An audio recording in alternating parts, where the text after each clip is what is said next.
हाय, good afternoon. सास, बहू और सेंसेक्स के आज के इस एपिसोड में आप सबका स्वागत है।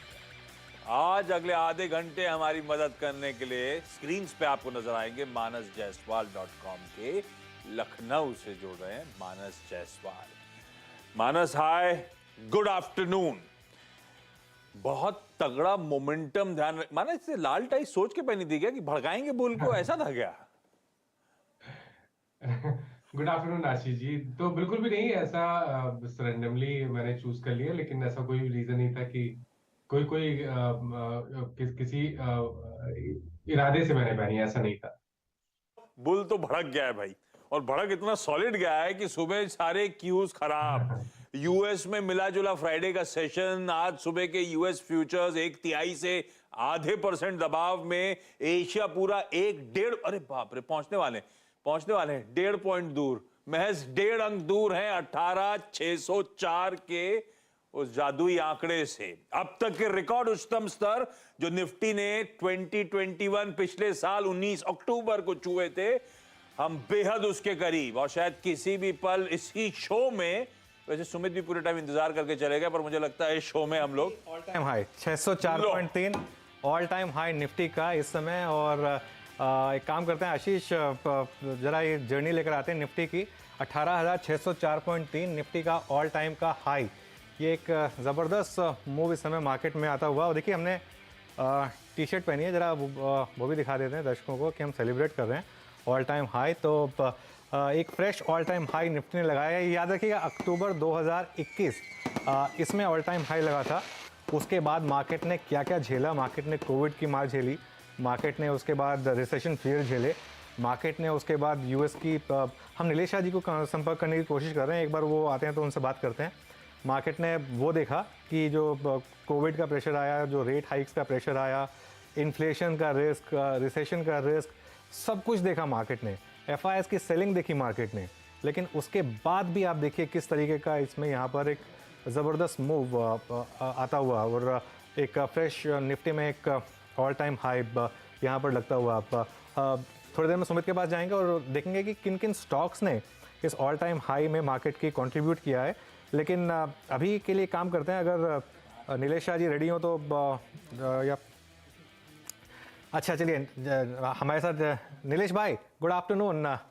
ऑल टाइम हाई मार्केट में, और क्या ज़बरदस्त, आप भी एक बहुत बड़े एडवोकेट रहे हैं कि इंडिया में एक इक्विटी कल्चर। और ये सबसे बड़ी खुशी की बात नीलेश भाई ये है कि ये वाली जो ऑल टाइम हाई है, ये पूरा का पूरा हम जो हमारे दर्शक लोग हैं उनके ऊपर दे सकते हैं, क्योंकि इसमें एफआईएस नहीं लेके गए हैं इसको इंडियन डोमेस्टिक जो इन्वेस्टर्स हैं वो लेके गए हैं इसको ऑल टाइम हाई पर। एब्सोल्युटली अनुज भाई, ये वाकई फक्र की बात है कि अब equity mutual fund, equity stocks लोगों के पोर्टफोलियो के पार्ट बन चुके हैं। गिरती हुई मार्केट में लोग खरीदते हैं, बगैर झिझक, बगैर डरे खरीदते हैं, और उनके पार्टिसिपेशन की वजह से ही आज market all time high level पे पहुंचा है।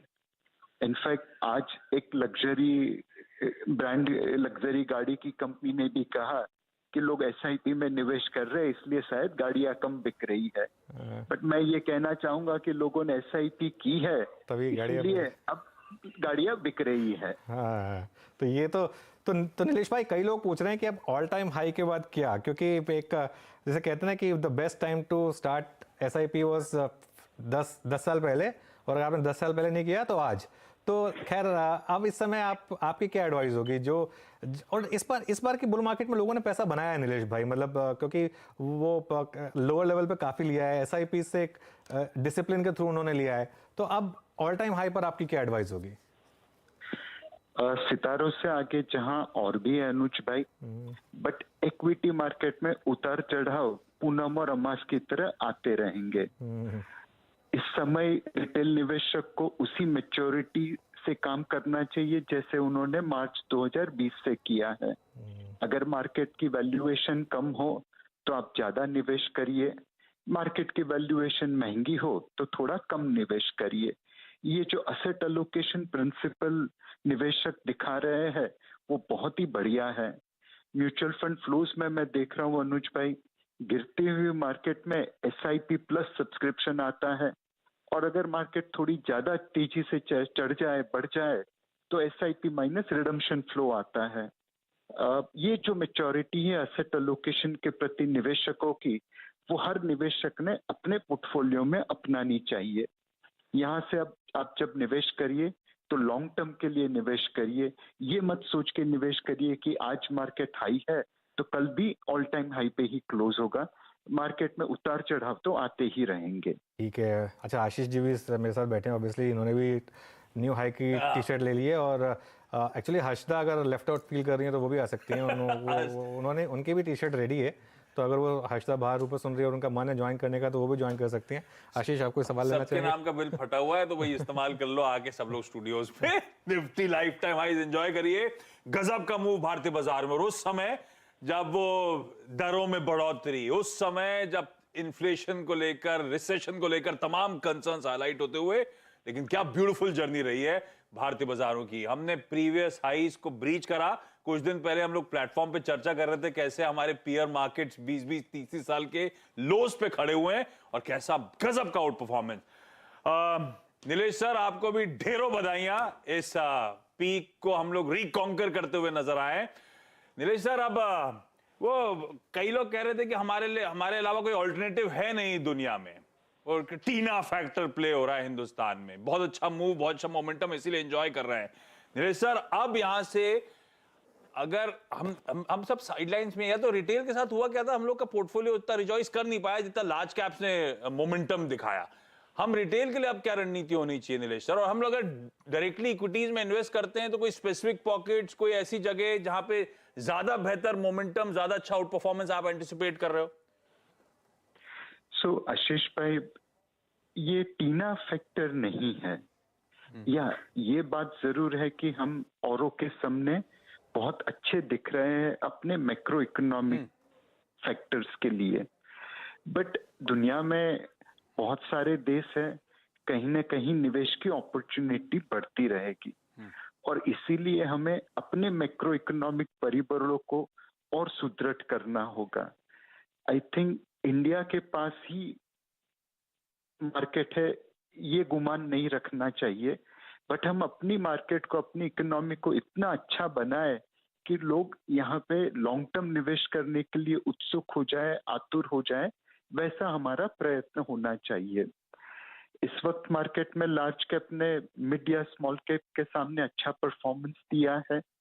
रिटेल इन्वेस्टर को यही करना चाहिए कि एक, आप अच्छे स्टॉक में निवेश करिए, लंबी अवधि के लिए निवेश करिए। कई बार लोग 10 रुपए का स्टॉक लेते हैं स्मॉल एंड मिड कैप में या माइक्रो कैप में, ये सोच के कि ये सस्ता है, बट भाई 10 रुपए का स्टॉक हो या 10,000 रुपए का स्टॉक हो, उससे उनकी वैल्यू तय नहीं होती है। उनकी फंडामेंटल बिजनेस वैल्यू क्या है, उस हिसाब से उनकी वैल्यू तय होती है। तो थोड़ा रिसर्च करिए। अगर आप डायरेक्ट स्टॉक में निवेश करना चाहते हैं, थोड़ी लंबी अवधि अपनाइए, ट्रेडिंग से ज्यादा निवेश के ऊपर फोकस करिए, वही आवश्यकता होगी रिटेल निवेशक के लिए। नीलेश भाई, मैं 1 मिनट आपका चाहूंगा, आप बस 1 मिनट होल्ड करिए। मैं कुछ नंबर्स पर प्रकाश डालना चाहता हूं, उसके बाद मैं आपसे 2-3 सवाल और लेना चाहता हूं।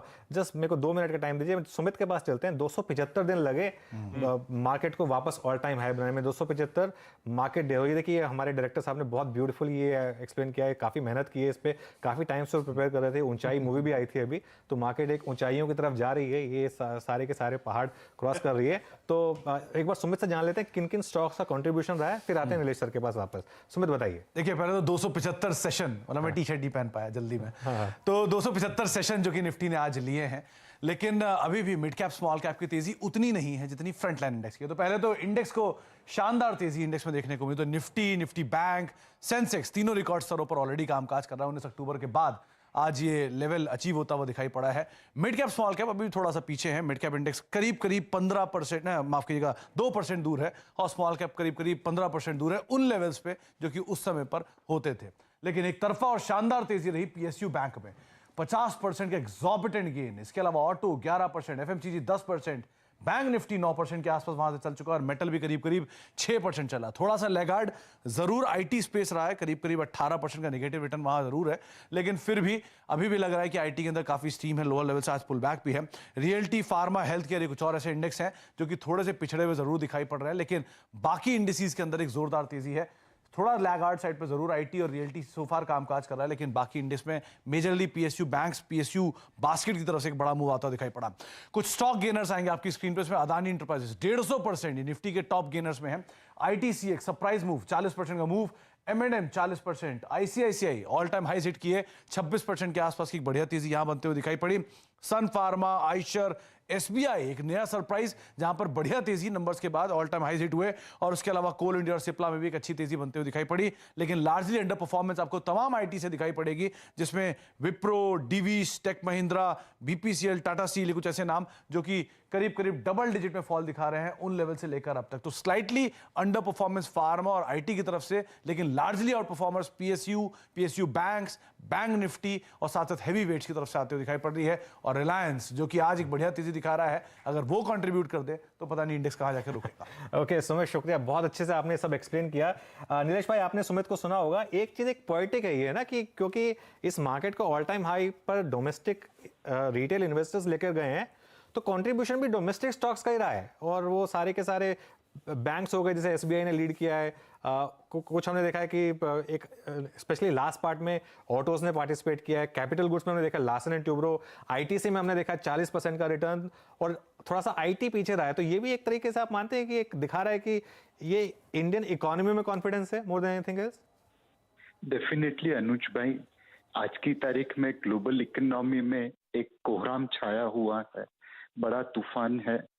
उस तूफान के सामने अपनी इकोनॉमी काफी अच्छी लगती है। जाहिर है यही चीज मार्केट में रिफ्लेक्ट हो रही है। दुनिया के बाकी देश जहां पे recession, negative growth, high inflation की बात करते हैं, वहां पे हम आज भी ग्रो हो रहे हैं। अल्बेट जो एक्सपेक्टेशन थी साल के बिगिनिंग में उससे थोड़ा कम होगा, लेकिन ग्लोबल एनवायरनमेंट के अंदर ये ग्रोथ रेट अचीव करना एक बहुत ही रिमार्केबल चीज है, और यही चीज मार्केट रिफ्लेक्ट कर रही है। डोमेस्टिक इकोनॉमी से जुड़े हुए स्टॉक्स में परफॉर्मेंस है, ग्लोबल इकोनॉमी से लिंक जो स्टॉक्स है आईटी, फार्मा या मेटल के, वहां पे अंडर परफॉर्मेंस है। बिल्कुल ठीक है।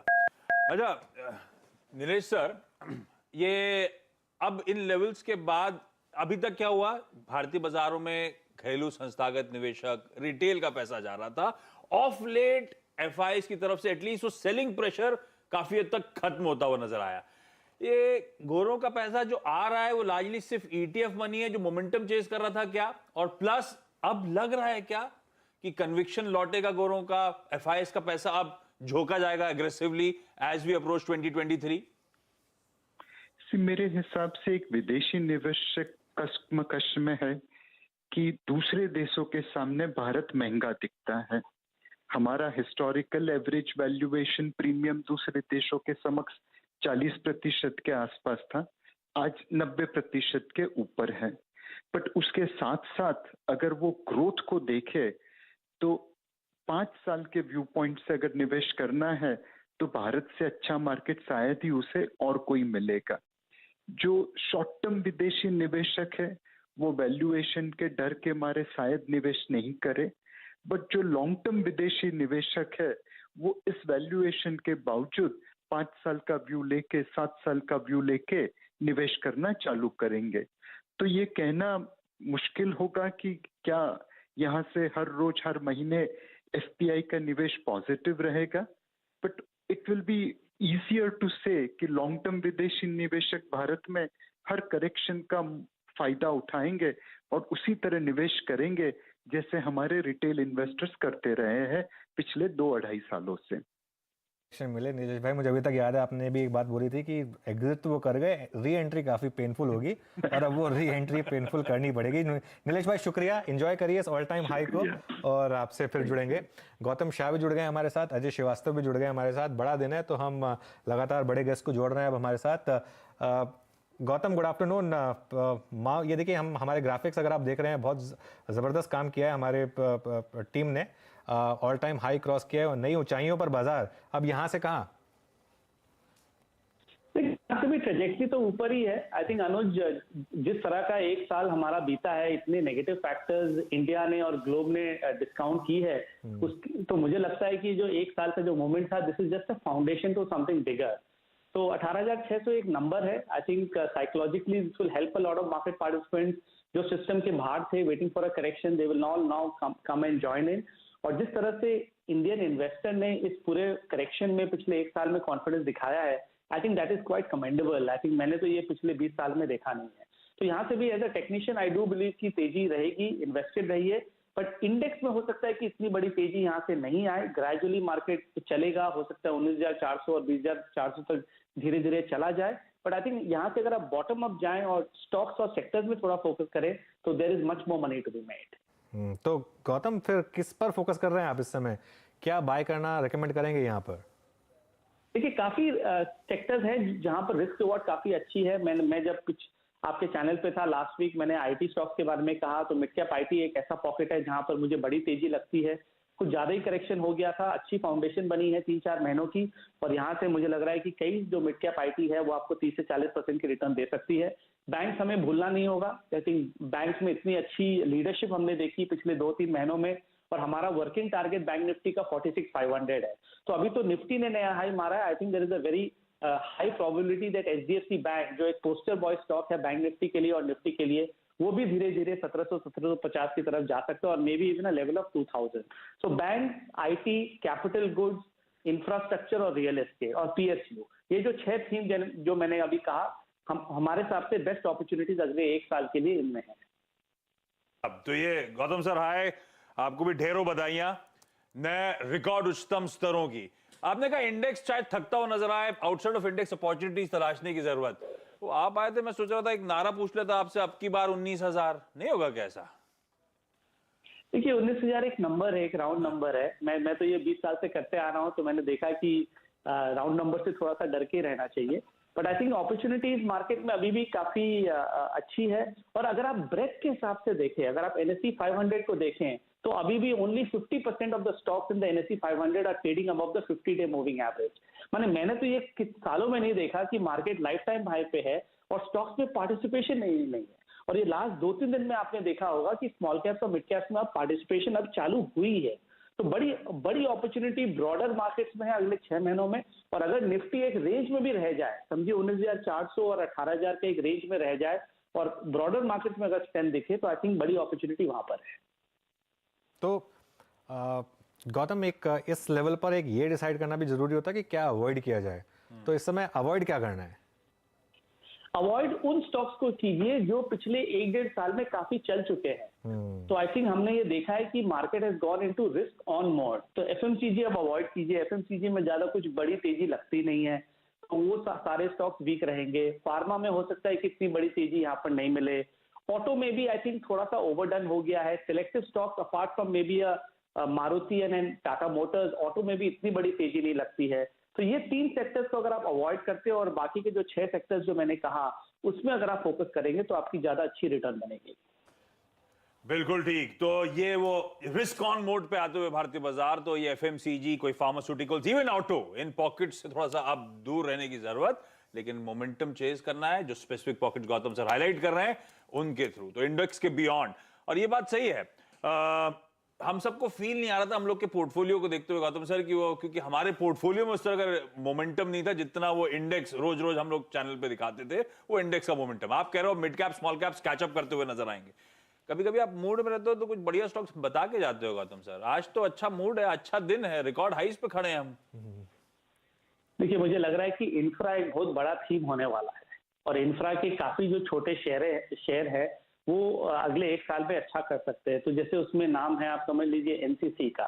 अब ये सब जो स्टॉक्स है वो सब धीरे धीरे आ रहे हैं। आईआरबी इंफ्रा है, पीएसपी प्रोजेक्ट्स है। I think all of these stocks can do very well over the next 6 to 12 months। So infra theme पे थोड़ा सा कॉन्सेंट्रेट कीजिए, कैपिटल गुड्स थीम पे कॉन्सेंट्रेट कीजिए। वहां पर हमेशा से हमारा फेवरेट एलएनटी रहा है, सीमेंस अच्छा लगता है, ABB, Cummins India. I think ये सब स्टॉक कुछ गजब कर सकते हो सकता है कि यहाँ से 50% से 2x रिटर्न भी आपको दे सकते हैं। These have not been the market favourite of the last 2 years। तो जो पिछले 2 साल में वंडर्स नहीं किया है वो अगले 1 साल में वंडर कर सकता है।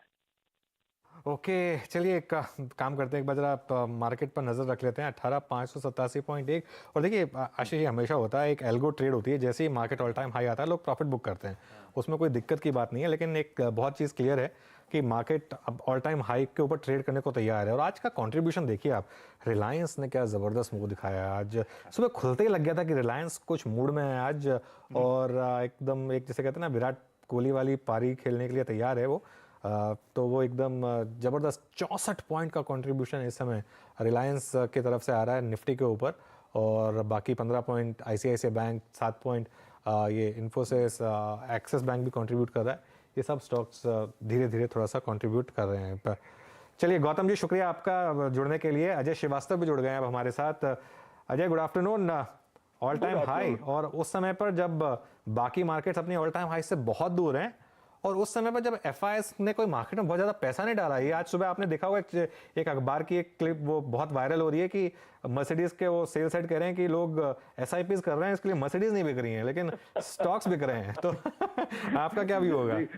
देखिए मेरा व्यू ये है कि अगर आप एसआईपी छोड़ के मर्सिडीज खरीदेंगे तो वो रिपेयर के टाइम में आपका घर भी ले जाएगा, तो आपकी सेविंग भी जाएगी, घर भी जाएगा। तो अभी क्या करें अजय, और इस समय ऑल टाइम हाई पर क्या एडवाइस होगी? देखिए अनुज भाई, देखिए इस समय तो आपको संयम बरतना है। आपने भी देखा है कि इंडेक्स 1 साल बाद आपको इंडेक्स तो जीरो रिटर्न पे आया है 1 साल बाद में। तो और वनस्पत ये जरूर है कि एक ग्लोबल मार्केट से हमने अच्छा किया है, इन्वेस्टर का इतना नुकसान नहीं हुआ है। बट इस मार्केट में हाईज पे लेने के लिए आपको फिर बहुत लंबा होराइजन थोड़ा रखना पड़ेगा, कम से कम 3 साल का ऊपर रखना पड़ेगा। अदरवाइज मैं हमेशा बोलता हूं कि आप वेट करिए, कोई जल्दबाजी नहीं है। अपना जब आपको मार्केट पे अच्छा प्राइस पे मिले लीजिए। वैल्यूएशन हाई है, आप भी मानेंगे कि compare to economy, compare to growth rate और जो अर्निंग ग्रोथ रेट आ रही है कंपनीज की, वनस्पत काफी वैल्यूएशन हाई है। मार्केट कहीं भी जा सकती है, हर एक को गलत प्रूव करेगी, बट पेशेंस रख के आप रिटर्न कमाएंगे तो शायद अच्छा रिटर्न आएगा आपको। बिकॉज ये आप देखिए कि आपका बेंचमार्क इंडिया में कम से कम 12 से 14% होना चाहिए, वो रिटर्न आपको इक्विटी मार्केट में आनी चाहिए। रिस्क जो लेते हैं आप मे भी 16% के आसपास। तो अगर आपने 1 साल में कुछ नहीं कमाया तो अगले 2 साल के अंदर में आपको 32% कमाना है आपका रिटर्न इक्वेट करने के लिए, और वो सिर्फ पेशेंस से ही होगा। हाईस पे खरीद के नहीं ऐसी रिटर्न आएगी। तो अजय सर आपको ढेरों शुभकामनाएं, रिकॉर्ड हाई छूने जो भारतीय बाजार ने आज छू के दिखाया। तो पेशेंस रखना है, इस तरह के उछाल, इस तरह के मोमेंटम से मुश्किल हो जाएगा, आपको अपनी समय अवधि काफी लंबी रखनी पड़ेगी। तो जब बाजार मौके दे तब एंट्री पाने की कोशिश करें। अजय सर से जब पहले चर्चा होती थी तो पहले एचडीएफसी को लेकर कंसर्न्स, उसके बाद एचडीएफसी की मुझे याद है पिटाई, फिर उन्होंने कहा था ओवर डन है, अब जरा रडार पे रखें स्टॉक को, मुझे लगता है पैसा चैनलाइज होता हुआ नजर आएगा, और एचडीएफसी ट्विंस ने बहुत बढ़िया मूव दिखाया। अजय सर लार्ज कैप्स में रडार पे अब इस समय क्या है, जब आप थोड़े से कॉशियस अंडरटोन रख रहे हो लेकिन पैसा flows I am sure dimension consulting के बाद भी आ रहा होगा इस समय तगड़ा, तो फ्रेश फ्लोज को, इंक्रीमेंटल फ्लोज को कहां चैनलाइज कर रहे हो अजय सर आप? देखिए हर बाजार में कुछ ना कुछ तो अच्छा मिलेगा आपको, तो वो बात है पेशेंस की। जैसे आज भी देख लीजिए, जैसे अब टेलीकॉम स्टोरी इमर्ज कर रही है इंडिया की, बेहतरीन स्टोरी इमर्ज कर रही है, बिकॉज मोनोपोली स्टोरी इमर्ज हो रही है उसके अंदर में। होटल्स की स्टोरी इमर्ज हो रही है, मोनोपोली स्टोरी इमर्ज हो रही है होटल के अंदर में। ये 2 सेगमेंट हैं जो नेसेसरी इंडिया के लिए, इसमें कैपेसिटी नहीं मिलेगी आपको, इसमें होगा। पावर सेक्टर तीसरा सेक्टर, जहां पे इलेक्शन हो जाने दीजिए आप, उसके बाद देखिएगा जो पॉलिसी चेंज आएंगे, पावर सेक्टर को कहां से कहां लेके जाएंगे। शायद अगले 1 साल तक थोड़ा पॉलिसी से वो जो एक्ट था, पावर एक्ट नहीं आएगा, पर अगर एक बार आ गया तो ये जो पावर कंपनी, हमारी 3 पावर कंपनियां देश के हैं, इसकी वैल्यूएशन आज कुछ भी नहीं आप देखेंगे उनके साथ में। एक की शायद ज्यादा होगी अडानी जी की, बट बाकी तो काफी रीजनेबल वैल्यूएशन है। तो पावर सेक्टर को ले लीजिए, होटल सेक्टर को ले लीजिए, टेलीकॉम सेक्टर को ले लीजिए, बहुत ही कोर सेक्टर है जो हमारे हिसाब से बहुत बढ़िया देंगे, बिकॉज मोनोपोली भी है, गवर्नमेंट पॉलिसी भी उस डायरेक्शन के अंदर में है। और तीसरी बात है, कई रिस्ट्रक्चरिंग स्टोरीज चल रही है मार्केट के अंदर में, स्प्लिट्स हो रही हैं, इक्विटी आ रही है, ये सब चीजें हो रही है, तो वो स्टोरी भी बहुत बढ़िया रिटर्न देंगी आपको। फोकस करना है कि क्या क्या कौन सी कंपनी रिस्ट्रक्चर कर रही है, लगभग हर कंपनी रिस्ट्रक्चर कर रही है। और सबसे बड़ी बात, index high is not the celebration आपको रैली करना चाहिए जो आईपीओ बाजार में आ रहे हैं, और जो सक्सेसफुल आईपीओ आके लिस्टिंग के बाद भी 20 से 25% रिटर्न दे रहे हैं इन्वेस्टर को। I think that is the true success story of India कि इस बाजार के अंदर भी हम आईपीओ ला सकते हैं और उस पर रिटर्न भी कमा सकता है निवेशक. That to me is bigger than the index, because index तो चलो मेरी उम्र इंडेक्स से फास्टर बढ़ गई, बट आईपीओ ने जो कर दिखाया है वो आई थिंक दुनिया में कहीं नहीं हो पाया है जहां आज आईपीओ हो रहे हैं सिवाय भारत में. ठीक है. तो अजय, फिर एक लास्ट क्वेश्चन आपको थैंक करें उससे पहले. डोमेस्टिक इकोनॉमी वाले स्टॉक्स ने ज़बरदस्त काम किया है, ज़बरदस्त आउट परफॉर्मेंस दिखाई है. इनमें कोई ऐसे पॉकेट्स, मतलब स्टॉक अगर आप बोलना चाहें तो बोल सकते हैं, वरना कोई पॉकेट या थीम जिस पर आप अल्ट्रा बुलिश हैं इस समय, इवन इस लेवल पर? रिटेल ब्रांड्स जिनकी टर्नओवर 500 से 1000 करोड़ है, ये सारे ब्रांड 4 से 5 बिकेंगे. 2-3 साल में ये सारे ब्रांड बिकेंगे और आपको 2 से 3 टाइम रिटर्न देके जाएंगे. आई थिंक ये एक सेक्टर डोमेस्टिक का है जो बहुत बढ़िया चलेगा. दूसरा से जो काफी ब्रांड आपने देखे होंगे, तो जूते के भी हैं, कपड़े के भी हैं, टर्नओवर 300 से 500 करोड़ के आसपास है, अच्छे प्रॉफिटेबल नॉन ब्रांड है. उनको बड़ी बड़ी चेन्स खरीदेंगी ब्रांड को, बिकॉज उनके लिए ये बेस्ट एंट्री पॉइंट है और वैल्यूएशन भी बहुत रीजनेबल है. आप देखेंगे पी भी कम है, प्राइस टू बुक भी कम है, और अभी 8-10 कंपनियां ऐसी हैं जो आपको बढ़िया मिलेंगी. दूसरी है जो आपकी इंडस्ट्री में जो चर्न है, जो आप तो एक बड़े ग्रुप के बिलोंग करते हैं, दूसरा भी ग्रुप अब आने वाला है मार्केट के अंदर में, तो जो ये जो टेलीविजन और जो मीडिया स्टॉक्स हैं, जो अब इसमें उछाल आएगी हमारे हिसाब से, ये एक और बढ़िया अपॉर्चुनिटी आएगी, बिकॉज अब बड़े प्लेयर्स आ गए हैं जो ग्लोबल फॉर्मेट को देखेंगे, और जब ये कंपटीशन बढ़ेगा और जब इन्वेस्टमेंट आएगी, निवेश को बहुत आसान मिलेगा. जैसे आपके ग्रुप में तो खैर मुश्किल है निवेश करना, प्राइवेट ट्रस्ट के थ्रू है, बट जो बाकी लिस्टेड कंपनी है, आई थिंक उनमें काफी वैल्यू बढ़ेगी. अजय सर, आपके बगल में एक ब्यूटीफुल सा ग्राफिक विजुअल प्रेजेंटेशन है. सेंसेक्स रिकॉर्ड ऊंचाई पर, निफ्टी रिकॉर्ड ऊंचाई पर, ऊंचाइयां हमने रखा है आज का. ये ऊंचाइयां देख ली क्या आपने मूवी? देखिए, हम तो आप भी अपने हर उम्र की हर ऊंचाई देखते हैं हर साल, तो इंडेक्स तो देखना चाहिए हर साल. नहीं, मैं मूवी ऊंचाइयां अमिताभ बच्चन वाली. अच्छा. देखिए, मैं तो अमिताभ बच्चन आपने बोल दिया तो उसका यही है कि इंडिया का मुकद्दर का सिकंदर तो इंडियन इकोनॉमी ही और इंडियन रिटेलर ही रहेगा. बिल्कुल अजय जी, बहुत सही बात बोली आपने. देखिए, इतनी एफआई की सेलिंग ऑल टाइम हाई, और अब वो जो एफआई बेच के गए थे 15,000 पर, उनको लग रहा होगा कि हमने कहाँ बेच दिया और अब कहाँ वापस लेना पड़ेगा, क्योंकि उसके बाद से बाकी सारी मार्केट से तो अपनी मार्केट ने आउट परफॉर्म ही किया है. इवन डॉलर टर्म्स में, रुपी टर्म्स में, दोनों में आउट परफॉर्म किया है. बिल्कुल. देखिए, बहुत सीरियसली आई थिंक ये इंडियन इन्वेस्टर्स ने, और पीएफ मनी जो आ रहा है, जो इंश्योरेंस मनी आ रहा है, इंडिया, देखिए इंडिया में अनुज भाई एक ऐसी इकोनॉमी है जहां पे सेविंग बहुत जरूरी है. दैट इज वाई आरबीआई को पॉजिटिव इंटरेस्ट रेट करना चाहिए, बिकॉज विदेश में वो सेव नहीं करते हैं कि उनको बुढ़ापे में मेडिकल क्या करना पड़ेगा, उनकी अकोमोडेशन क्या होगी, ये सब बच्चे अपना पेरेंट के लिए सेव नहीं करते. इंडिया में हमें ये सारा सेव करना पड़ता है. तो ये जो पूल ऑफ सेविंग आती है इंडिया के अंदर में, और जो आपने देखा पीएफ में 15% उसमें इक्विटी ईटीएफ में जाता है, ये तो आती ही रहेगी, साल भर साल बढ़ती रहेगी अगले 3 से 5 साल. तो ये जो एक स्ट्रॉन्ग बेस है हमारे सेविंग का, ये दुनिया में ऐसा कोई एग्जांपल नहीं मिलेगा, बिकॉज वेस्टर्न इकोनॉमी में गवर्नमेंट आपके लिए प्रोवाइड करती है, इंडिया में नहीं होता है, तो आप सेव करते हैं ना. ये जो स्टेबल पूल है, ये आपकी मार्केट को स्थिरता देगा. ये है एंकर इंडिया की मार्केट का, और इस एंकर को हिलाना आई थिंक शॉर्ट टर्म में मुश्किल है. हिल सकता है एंकर अगर RBI positive, real positive interest rate allow कर देगी, तो ये हिलेगा एंकर. अदरवाइज तब तक नेगेटिव रखेगी आरबीआई. ये इक्विटी एंकर जो हमारा पीएफ एलआईसी का है, ये बहुत ही स्ट्रांग एंकर है, और उसमें बढ़ता ही रहेगा वेट, ये कम नहीं होगा. शुक्रिया अजय जुड़ने के लिए, और आपको भी मुबारक इस कॉल टाइम. मुबारक हो आपको भी सर. चलिए, गुरमीत जी को भी जोड़ लेते हैं. और गुरमीत जी ने बोला कि मैं इस समय निफ्टी न्यू हाई के लिए भंगड़ा कर रहा हूं, तो अब मैं दिखा तो पाऊंगा नहीं उसको, क्योंकि वो फ़ोन पर जुड़ रहे हैं हमारे साथ, लेकिन अगली बार स्टूडियो में होंगे गुरमीत जी, तो वो भंगड़ा करके दिखाएंगे आप हमें. पक्का अनुज, और बनता भी है सेलिब्रेशन, क्योंकि ये बहुत ही कठिन समय में ऑल टाइम हाई हुआ है. आप देखिए, नैस्डैक 28% डाउन है, शंघाई 15% डाउन है, फिट्सी फ्लैट है, डैक्स करीबन 8% डाउन है.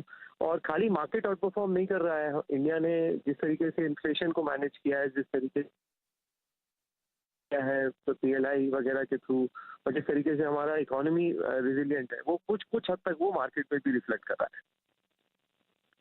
तो गुरमीत, इस समय कहाँ पैसा लगाने का टाइम है इवन ऑल टाइम हाईज पर, क्योंकि एक क्वेश्चन आता है कि ऑल टाइम हाई पर, लेकिन अगर ऑल टाइम हाई सिर्फ एक माइलस्टोन है और अभी जर्नी काफ़ी बाकी है, तो यहाँ से क्या? अनुज, बिल्कुल मेरा ये मानना है कि टाइमिंग करना बहुत लगभग इम्पॉसिबल होता है, तो थोड़ा स्टैगर जरूर करना चाहिए जब थोड़ा वैल्यूएशन आए हो। निफ्टी करीबन 22-23 टाइम्स फॉरवर्ड अर्निंग्स पे है, तो अगर आप इस टाइम पे बहुत अधिक लमसम लगाएंगे, तो हमने पास्ट में देखा है कि जब भी आपने 25 मल्टीपल के आसपास, 22 से 25 मल्टीपल के आसपास लमसम इन्वेस्टमेंट किया है, तो रिटर्न यूजली सिंगल डिजिट आता है या थोड़ा कम आता है, जो कि नॉर्मल आता है। तो थोड़ा स्टैगर करने की जरूरत है। और जहां पर ग्रोथ मोमेंटम स्ट्रांग है, जैसे बैंक्स में है, ऑटोमोबाइल्स में है, इकोनॉमी की जो रीओपनिंग ट्रेड्स हैं, जो फूड कंजम्पशन में है, वहाँ पे मेरे हिसाब से थोड़ा स्टैगर्ड इन्वेस्टमेंट करनी चाहिए। और कुछ पॉकेट जहाँ पे अभी भी पेन है, जहाँ लेकिन लॉन्ग टर्म वो सेक्टर अच्छा है, जैसे फार्मा है जिसमें एपीआई सीडीएमओ है, या कुछ अच्छे आईटी कंपनीज हैं जहाँ वैल्यूएशन थोड़ी ठीक हुई है, वहाँ पे आप थोड़ा सा कॉन्ट्रेट हो सकते हैं। बट जितना स्टैगर करेंगे उतना अच्छा है। मैंने एक डेटा निकाला था, अगर आपने कुछ नहीं किया होता और सिर्फ निफ्टी में भी खाली अगर आप इन्वेस्ट कर रहे होते महीने भर महीने, तो आपका 2 साल, 3 साल, 5 साल, 6 साल का रिटर्न 15 से 18% है। तो आपको लख लख बधाइयां। ये बताओ, आपने वैल्यूएशंस का कंसर्न हाईलाइट कर, हाँ वाकई है वैल्यूएशन कंसर्न्स हैं, पर इसका मतलब क्या? वैल्यूएशंस कंसर्न मतलब हम महंगे ट्रेड कर रहे हैं तो हम रिटेल समझें करेक्ट हो जाएगा भारतीय बाजार, या ऐसा नहीं है, फ्लोज अच्छे हैं, चैनलाइज होते रहेंगे, शायद हो सकता है हम कंसोलिडेशन में चले जाएं, टाइम वाइज करेक्ट होते हुए नजर आए? आप लोग का कॉम सर्किल में आकलन क्या है, कंप्लीट सर्किल में? जी, मुझे भी लगता है कि टाइम करेक्शन होने की और कंसोलिडेशन हो भी रहा है कुछ पॉकेट पे, शायद इंडेक्स उसे रिफ्लेक्ट ना करे, बट ओह, लगता है गुरमीत जी से कनेक्शन ना गया कन्वर्सेशन चला गया। चलिए कोई नहीं, अभी बात करेंगे गुरमीत जी से, वापस करेंगे और दोबारा जोड़ेंगे उनको, लेकिन अभी के लिए काम करते हैं। आशीष, ब्रेक ले लेते हैं, फिर ब्रेक ले लेते हैं। और जो महिलाएं आज सासबो सेंसेक्स में जुड़ी थी, आप सबको सॉरी, आज बातचीत हो नहीं पाई क्योंकि आज ऐतिहासिक दिन था। आप सब भी आई एम श्योर एंजॉय कर रहे होंगे इस दिन को। किसी और दिन आप लोग की क्वेरी सॉल्व करेंगे और मानस से फिर डिटेल में आगे किसी और दिन चर्चा। चलिए, इस नोट पर इस प्रोग्रामिंग को यहीं समेटते हैं। ये सेलिब्रेशंस, बाजार की बड़ी वॉइसेस, हमें आपको क्या करना चाहिए अब इन लेवल्स पे जहां मार्केट आके खड़ा हुआ है, ये अब दिन भर की चर्चा सीएनबीसी आवाज पे कंटिन्यू करेगी। ब्रेक के उस पार जब मिड कैप मंथ में लौटेंगे तो भी इस नए शिखर को एंजॉय करेंगे, उससे रिलेटेड बातचीत कंटिन्यू करेंगे।